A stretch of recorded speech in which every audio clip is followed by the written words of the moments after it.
ఆంధ్రప్రదేశ్ సంబంధించి మనం చూస్తే మాజీ ముఖ్యమంత్రి వైఎస్ఆర్ కాంగ్రెస్ పార్టీ అధినేత వైఎస్ జగన్మోహన్ రెడ్డి నిన్న నెల్లూరు వెళ్ళి అక్కడ జైల్లో ఉన్న పిన్నెల్లి రామకృష్ణారెడ్డిని పరామర్శించారు. ఆయన చేసిన వ్యాఖ్యలపై అటు టీడీపీ వైసీపీ మధ్య మాట్లాడుతూ నడుస్తుంది. అంశంపై మాట్లాడడానికి ప్రస్తుతం లైవ్లో ఉన్నారు తెలుగుదేశం పార్టీ జాతీయ అధికార ప్రతినిధి జోత్స్న గారు, అలాగే వైఎస్ఆర్ కాంగ్రెస్ పార్టీ అధికార ప్రతినిధి మనతో పాటు ఉన్నారు మాదిరెడ్డి శ్రీనివాస్ గారు. తెలుగుదేశం పార్టీ నుంచి ఆ పార్టీ అధికార ప్రతినిధి విద్యాసాగర్ గారు డిబేట్లో జాయిన్ అవుతున్నారు. రైట్, విద్యాసాగర్ గారు, నిన్న మాజీ ముఖ్యమంత్రి వైఎస్ఆర్ కాంగ్రెస్ పార్టీ అధినేత జగన్మోహన్ రెడ్డి కామెంట్స్ మీరు చూశారు. అంటే అక్రమంగా కేసులు బనాయిస్తున్నారు, అక్కడ రిగ్గింగ్ జరుగుతుంది అన్న సమాచారం అందుకున్న తర్వాత మాత్రమే అటు పోలింగ్ బూత్లోకి అటు పిన్నెల్లి రామకృష్ణారెడ్డి వెళ్ళే ప్రయత్నం చేశారు. 4 సార్లు ఎమ్మెల్యేగా ఎన్నుకున్న వ్యక్తి పట్ల వ్యవహరించే తీరు ఇదేనా? రాష్ట్ర వ్యాప్తంగా పరిణామాలు ఈ విధంగానే ఉన్నాయి, ఖచ్చితంగా ఈ విషయంలో మాత్రం వెనక్కి తగ్గమని ఒక కామెంట్ చేశారు. దాంట్లో ముందు మీ స్పందన ఏంటి సార్?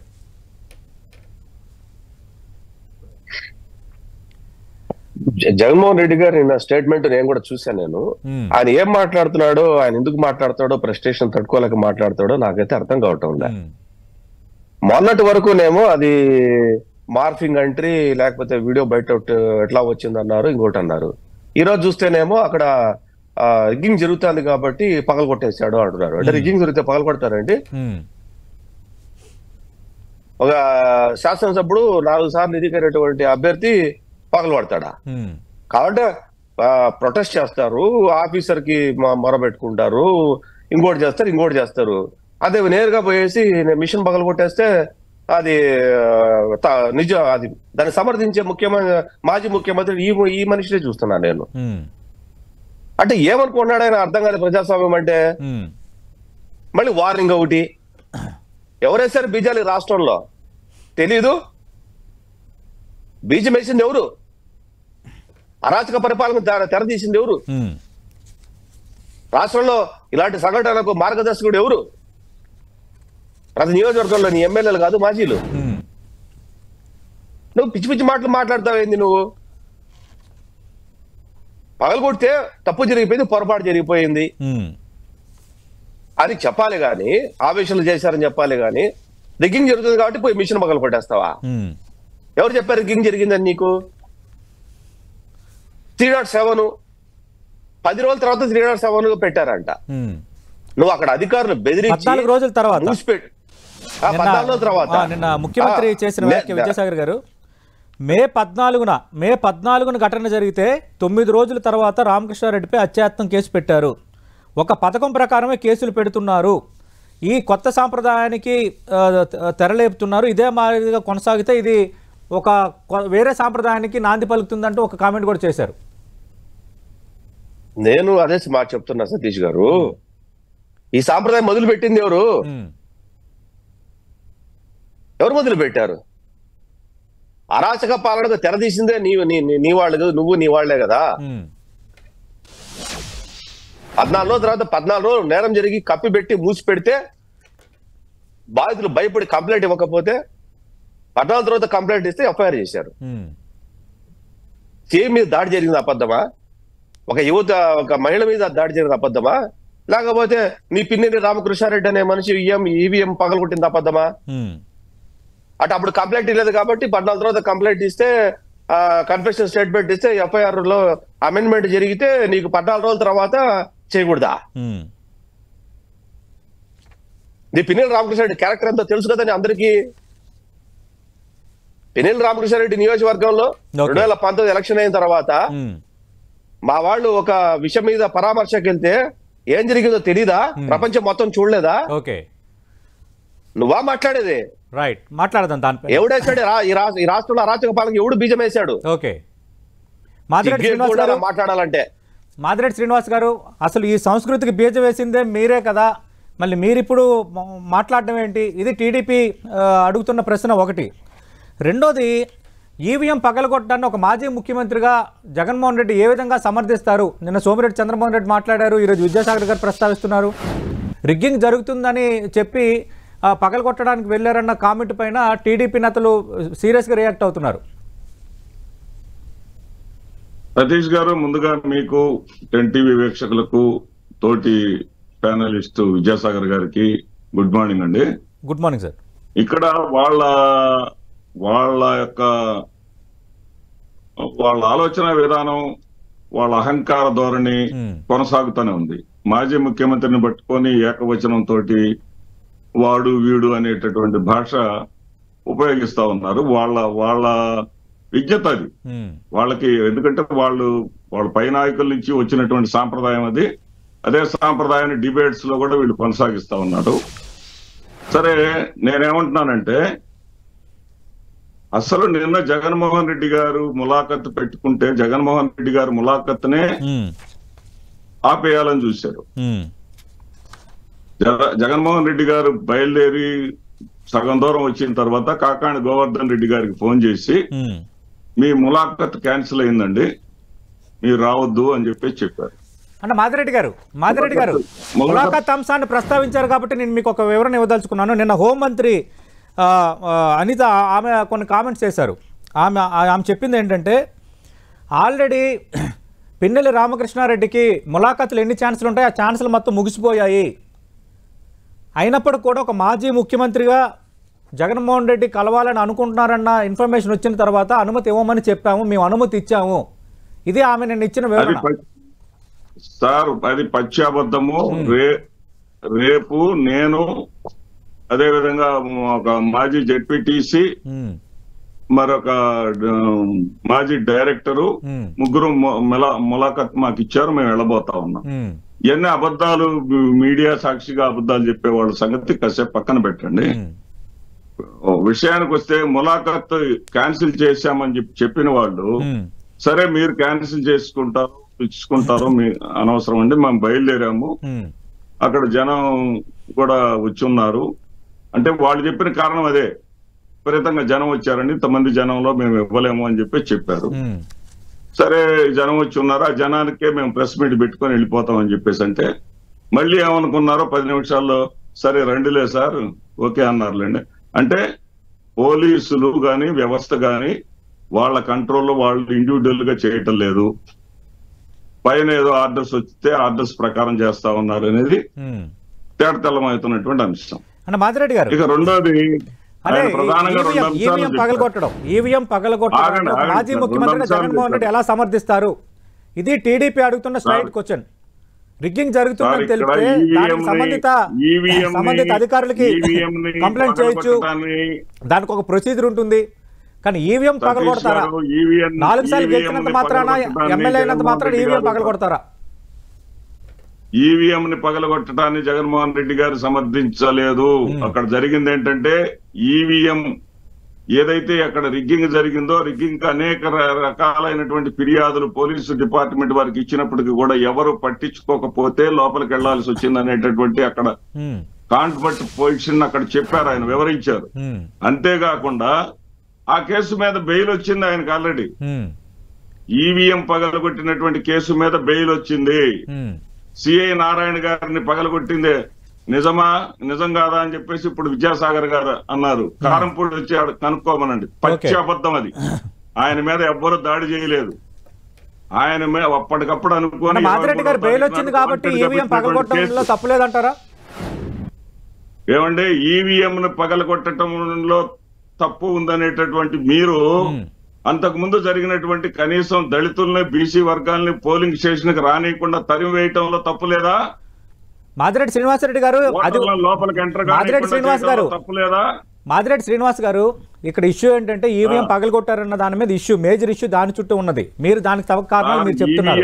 అలానే ఈవీఎం పగలగొట్టడానికి సమర్థించుకుంటున్నారా? చెప్పనండి వీళ్ళని. ఈవీఎం పగలగొట్టారనే అంశం మీద బెయిల్ వచ్చిందా లేదా? విద్యాసాగర్ గారు, బెయిల్ వచ్చింది కదా.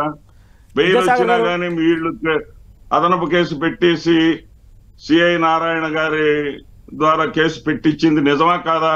సిఐ నారాయణ గారిని దాడి చేస్తే ఆ రోజున దాడి చేసిన రోజు 14వ తారీఖు నాడు ఉండాలి కదా, లేదా 13వ తారీఖు నాడు ఆయన మీద ఉండాలి కదా. 23వ తారీఖు నాడు తలకట్టు వస్తుందా? ఈ నాటకాలన్నీ కూడా. విద్యాసాగర్ గారు, ఒక్క నిమిషం మాదిరెడ్డి గారు, 1 by 1 వెళ్దాం. మాదిరెడ్డి గారు దయచేసి ఒక్క నిమిషం ఆగండి సార్. విద్యాసాగర్ గారు, మీరు చేసిన కామెంట్ కి మాదిరెడ్డి శ్రీనివాస్ గారు వివరణ ఇచ్చారు. ఈవీఎం పగలగొట్టడం అన్న అంశాన్నే మీరు చూస్తున్నారు. అంతకు ముందు దళితుల మీద మిగతా వాళ్ళ మీద దాడులు జరిగితే పోలీసులు పట్టించుకోకపోతే ఆ ఎమ్మెల్యే అక్కడికి వెళ్లాల్సి వచ్చింది. ఈ అంశాన్ని ఎందుకు చూడట్లేదు? 2 ఈవీఎం పగలగొట్టిన కేసులో ఆయనకు ఆల్రెడీ బెయిల్ కూడా వచ్చింది. దీన్ని ఎందుకు మీరు పరిగణలోకి తీసుకోవట్లేదని అడుగుతున్నారు. ఇక్కడ క్వశ్చన్ బెయిల్ వచ్చిందా లేదా అనేది క్వశ్చన్ కాదు, ఈవీఎం పగలగొట్టారా లేదా. ఇప్పుడు ఆయన చెప్తున్నటువంటి కారణానికి సహేతుకమైనటువంటి ఆధారాలు ఎక్కడా లేవు. ఇప్పుడు మాట్లాడుతూ నేనేదో ముఖ్యమంత్రి, మాజీ ముఖ్యమంత్రి వాడు వీడు అని అంట. తెలుగుదేశం పార్టీ అధికార ప్రతినిధి అయినా, కార్యకర్త అయినా, లీడర్ అయినా, ఎవడైనా మీ పార్టీలో ఉన్నటువంటి కొంతమంది సంస్కారహీనుల్లాగా మేము మాట్లాడాము. గుర్తుపెట్టుకోండి మాదిరెడ్డి గారు.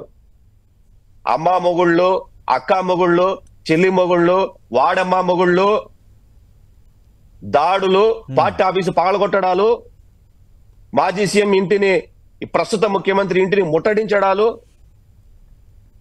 మర్డర్లు చేయటాలు, పార్సల్ చేసి ఇంటికి పంపించడాలు తెలుగుదేశం పార్టీలో ఇంటా వంటాలే. గుర్తుపెట్టుకోండి, ఇది ప్రపంచం చూసింది ఇదంతా కూడా. మీరు ఈ రోజు మీడియా ముందుకు వచ్చి నీతి మాటలు మాట్లాడితే ఎవరు వినేవాళ్ళు లేరు. దయచేసి వయసులో నాకంటే చాలా పెద్దవాళ్ళు మీ పార్టీ నేతకు చెప్పుకోండి, మనం ఫాలో అయ్యింది తప్పు, మన భాష, భావజాలము, ప్రభుత్వం యొక్క పరిపాలన 2019-24 వరకు మన ఆలోచన తీరు, పద్ధతి, మన భాషా పరిజ్ఞానము, మన అభివృద్ధి కార్యక్రమాలు ఇవన్నీ కూడా పనిచేయలేదండి. కాబట్టి మనం మారాలా? మనం మారితే మన పార్టీ మిగులుతుంది, లేకపోతే ఉన్నోళ్ళతో సహా నువ్వు పోతావు లోపలికి. కాబట్టి అంటే విద్యాసాగర్ గారు ప్రజావేదిక కోల్చటాన్ని ఇదే మాదిరెడ్డి శ్రీనివాసరెడ్డి గారు ఇదే 10 టీవీ డిబేట్ లో ఈ మధ్య కాలంలో తప్పుపట్టారు. అదే చెప్తున్నా, నేను పెద్ద మనిషి ఎందుకు చెప్తున్నానంటే నాకంటే చాలా పెద్దవారు కాబట్టి ఇప్పటికైనా వాళ్ళ మాజీ ముఖ్యమంత్రికి వెళ్ళి చెప్పుకోమని చెప్పండి. ఎవడు బీజాలు వేసాడు ఈ రాష్ట్రంలో, ఎవడికి నోట దూలతో తీద్దామా చెప్పండి. మీ మంత్రులు, మాజీ మంత్రులు, మీ ఎమ్మెల్యేలు చేసిన వ్యాఖ్యలు ఒకసారి తీద్దామా? అలాంటి వ్యాఖ్యలు ఏ రోజున తెలుగుదేశం పార్టీ వాళ్ళు మాట్లాడారు, అది కూడా తీద్దామా? సిద్ధమా దానికి? మాదిరెడ్డి గారు కొద్దిగా ఆలోచించి మాట్లాడాల. ఆలోచించి మాట్లాడితే ప్రజలు మీరు మాట్లాడుతుండేది చూస్తుంటారు, నేను మాట్లాడేది చూస్తుంటారు. మీరు మాట్లాడేది చూసి ఈరోజు అదేమీ జరగలేదండి అన్నారు అనుకోండి, నన్ను చూసి నవ్వరండి, మిమ్మల్ని చూసి నవ్వుతారు బాగా. మిమ్మల్ని మామూలుగా అనుకోరు. కాబట్టి కొద్దిగా మీరు మాట్లాడే ముందు మన కింద ఏం జరిగింది, మన వెనకాల ఏం జరిగింది, మన బ్యాక్గ్రౌండ్ లో మనం ఏం చేసాము, ఈ రోజు ఈ మాట మాట్లాడితే ప్రజలు ఏమనుకుంటారో ఒకసారి ఆలోచించి మీరు మాట్లాడడం మంచిది. ఒక్క మాట ఈవీఎం ఎందుకు పగలగొట్టారు అన్న దాని మీద సమాధానం చెప్పలేని పరిస్థితుల్లో ఎలక్షన్ అయిపోయిన తర్వాత మార్పింగ్ అన్నారు, 2 గంటల వీడియో అన్నారు, 4 గంటల వీడియో అన్నారు, 10 గంటల వీడియో అన్నారు, ఒక రోజు మొత్తం వీడియో అన్నారు. ఆ ఒక్కటి కారణము మీకు ప్రజాస్వామ్యాన్ని కూలీ చేశారా లేదా, దాంట్లో బెయిల్ వచ్చిందా లేదా తర్వాత అంశం. అది మీరు పెట్టిన అక్రమ కేసులు. ఏమంటాడు జగన్మోహన్ రెడ్డి గారు, అది 4 సార్లు అతను మంచోడు కాకపోతే ఎందుకు గెలుస్తాడంటే అంత అతను ఎంత మంచోడో బోండామా మీద, మా నాయకుల మీద దాడి చేయనప్పుడు మీకు కనపడలేదండి మాదిరెడ్డి గారు?